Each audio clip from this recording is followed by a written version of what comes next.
Il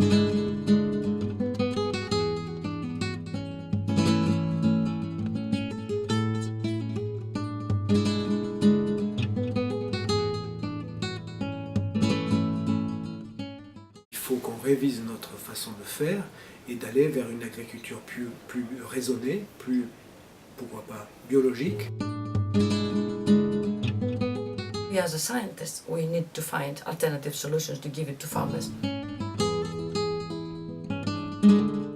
Utilizzare i principi dell'IPM, cioè dell'Integrated Pest Management, cioè usare insetticidi o i pesticidi in generale soltanto quando serve, nello spazio e nel tempo, quindi un utilizzo più sostenibile. E questo penso che sia conciliabile con la salute delle api. We have some huge acreages where there's almost nothing out there but soybeans or corn, let's say. So, a more diverse future. Ci vorrebbe una collaborazione tra apicoltori e agricoltori per l'uso di prodotti sempre meno tossici, per anche l'uso di buone pratiche agricole che possano sostituire i pesticidi, e poi ci vorrebbero sicuramente decisioni a livello governativo che vadano incontro a queste necessità dell'ambiente.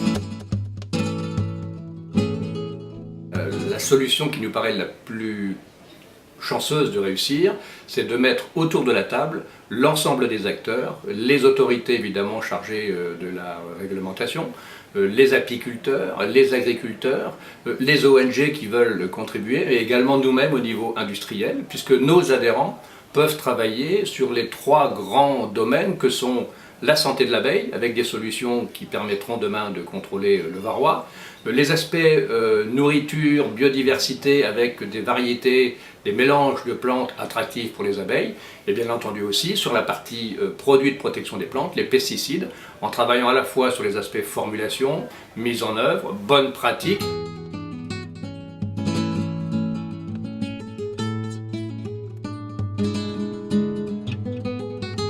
More research on these sublethal effects. These are hard to detect in the laboratory. It's almost impossible to detect them in the laboratory, so they require field studies, and also a lot of research on the confounding effects of different compounds when they're mixed together in the same spray.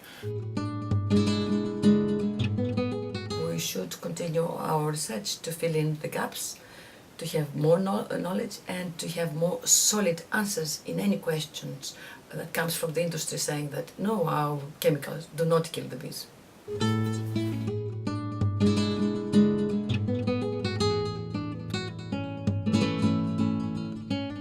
Alors pour le futur, c'est très clair, il faut améliorer énormément les procédures d'homologation des pesticides. Dans le futur, vraisemblablement, on aura de moins en moins de pesticides autorisés. On n'arrivera pas à une interdiction totale, vraisemblablement, sauf s'il y avait une décision politique au niveau de l'Europe, avec des conséquences sur l'agriculture, mais on va arriver à une situation où il y aura beaucoup moins de pesticides, et ceux-ci seront beaucoup moins dangereux pour l'homme, en consommant les plantes, les fruits, les légumes, mais aussi beaucoup moins dangereuses pour la biodiversité et notamment les insectes pollinisateurs.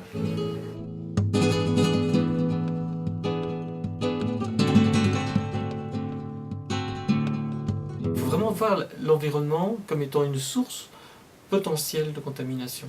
Et quand on réfléchit comme ça, il faut vraiment rester extrêmement ouvert.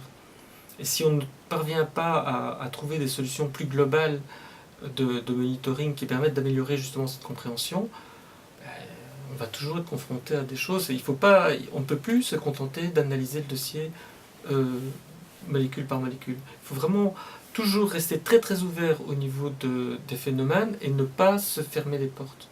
Il faut vraiment, à mon avis, encore ouvrir les yeux davantage. Je crois que ça c'est un enseignement pour le futur si on veut garder des abeilles.